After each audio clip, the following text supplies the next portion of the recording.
Morocco will face off against France in the second semifinal this Wednesday. Can Morocco do a madness and get to the finals? Can they be the first African team to win it all? We're here to look at the team formations, lineups, key players, and stats so far in this tournament. Let's get straight into it. So, both teams have been playing pretty much the same formation throughout the tournament. Morocco stuck to a 4-3-3. France has stuck to a 4-2-3-1, so I don't expect anything to change there. But in terms of personnel, Morocco have kind of a problem going into this game, right? They have both their starting center backs in Aguerd and Romain Saiss out through injury, right? They also have a backup striker in Chedira missing because he got a second yellow and got sent off. Now, there's two other potential misses, and these two players are absolutely massive for Morocco, and they are Mazraoui, who's been filling in at left back for Morocco, who's obviously a great player for them, and Hakim Ziyech, right? He went off in the 82nd minute in the quarterfinals, and he is a potential doubt for this game as well. So we have to look at which potential players can fill in here, right? For the France team, pretty much it's self-explanatory in terms of the forwards, right?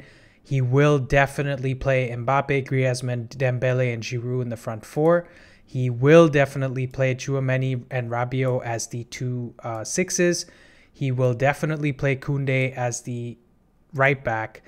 But in center back, right, there are some doubts because Upamecano looked a little bit shaky, right, versus England. He looked a little bit shaky, and so did Theo Hernandez. So will he make a change at left back, right? That's the question here. So for both teams, there are some questions in terms of selections. So let's start with Morocco. Like, how are they going to line up? And I think straight away, assuming Mazraoui is fit, he's going to play Mazraoui. If Mazraoui is not fit, he'll probably start Atiatala, right? And that's not really a bad second option because he actually got an assist, I believe, for the En-Nesyri goal. So he is a solid left back option. So I don't really think it'll be a massive issue for Morocco. But in center back, man, no Saiss and no Aguerd is going to be a big miss. I think they're going to start Ashraf Dari and Jawad El Yamik. Apologies if I'm saying those names wrong, but these two guys have very little minutes in this tournament. So Morocco is, as if they're not a weaker team on paper already, they're going to have massive trouble with some of their main players missing, right? So hopefully they can get through that, and Walid Regragui can actually instill the same mindset in them, right? Being the underdogs, having massive defensive numbers, can these guys still push through, right? We'll have to wait and see. Now, hopefully Ziyech is fit. If he's not, then they have two options in Abu Klal and Ezal Zuli, right? None of these guys have a lot of minutes. I think Abu Klal is 22 years old. He plays for Toulouse, and Ezal Zuli is 20 years old. He's on loan at Osasuna in La Liga. These guys don't have a lot of experience, but maybe sort of an enigma, someone that France doesn't know a lot about, is what they kind of need, right? So hopefully Ziyech is fit. If not, these two guys will have to step in. Now, looking at France's team, obviously, like I said, these players are kind of, obvious. They're going to keep playing. I think Theo Hernandez will also play in left back. Yes, he made a mistake, but he's the only real fullback they even have in their whole team, right? So Theo Hernandez will start for sure. I think Varane will play for sure as well. He's always been solid for them. Looking at some stats, he has 15 progressive passes, 2 long balls, 4 interceptions, 5 clearances, and 7 ball recoveries, right?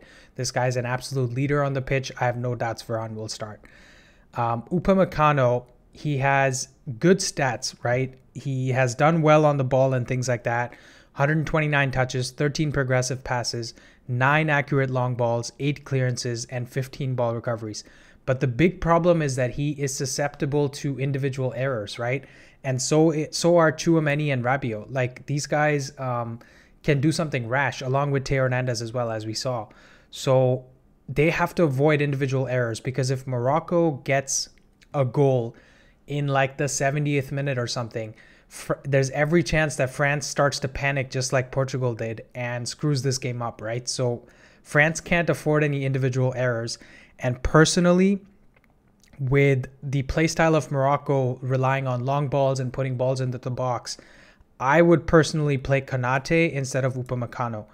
But this is never going to happen, right? This is never going to happen. He's going to stick with Upamecano, so I'm just going to leave him in the team for now. The only other sort of options that France have to change the game is Coman coming on for Dembele, but even that's going to happen in like 70th minute or 80th minute or something like that, and Thuram coming on for Giroud. But again, I'm not sure if Deschamps is going to do that because he didn't make those subs against England. Now, in France's attack, the key player is definitely Antoine Griezmann, right? If Morocco wants to win this game or even have a chance to stay in this game, they need to man mark Griezmann. This guy is absolutely running the show. He got 2 assists against England. He's created 6 chances in the last 2 games, and that's highest among any player for both teams. 0.6 expected assists in the last 2 games, and also 2 dribbles. If you give him any space at the edge of the box, on either side, he is deadly with his crosses, man. And he's done this not just in the last 2 games, but even the group stage games before that. So Griezmann has to be stopped if Morocco wants to win this game. Mbappe as well, obviously very dangerous player. He's a match winner. He's got 2 goals, 1 assist, 3 chances created, 0.83 expected goals and expected assists combined, 7 successful dribbles, which is a high for both the teams combined. 6 progressive passes, 3 long balls and crosses, 10 ground and aerial duels won. So this guy can do everything. If you give him like 3 chances in the game, guarantee you he will score a goal, right? So, Unahi, Amrabat will have to like really huddle down on him, and Hakimi will also have to play narrow to stop this guy from doing anything, right? So, we'll have to wait and see if the individual brilliance of France can come through against Morocco. Dembele is dangerous as well. Giroud has been on absolute fire. 2 goals in 2 games, 6 shots, 4 on target, 1.24 xG. And this guy is always in the right place at the right time, right? Griezmann, Mbappe, Dembele, all 3 of these guys have the ability to put in accurate crosses on top of his head. And he can definitely score in this game, especially with the 2 sort of rather unexperienced center backs for Morocco. They have to be worried about Giroud. Now, Morocco, their wingers and their striker can En-Nesyri do a madness again and sort of get 1 goal from 1 or 2 chances, right? Boufal has been absolutely immense for them. He has 0.32 expected assists, 9 dribbles in the last 2 games, 7 progressive passes, 4 long balls and crosses, and 17 ground and aerial duels won. So, Boufal has to be the one progressing the ball up the pitch for them, along with Amrabat and Unahi, right? These 2 guys have been insane.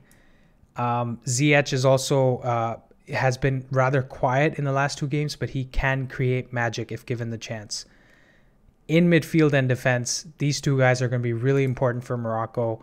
7 tackles, 5 interceptions, and 33 ball recoveries between them in the last 2 knockout games, and 24 ground and aerial duels won. So they have been immense defensively.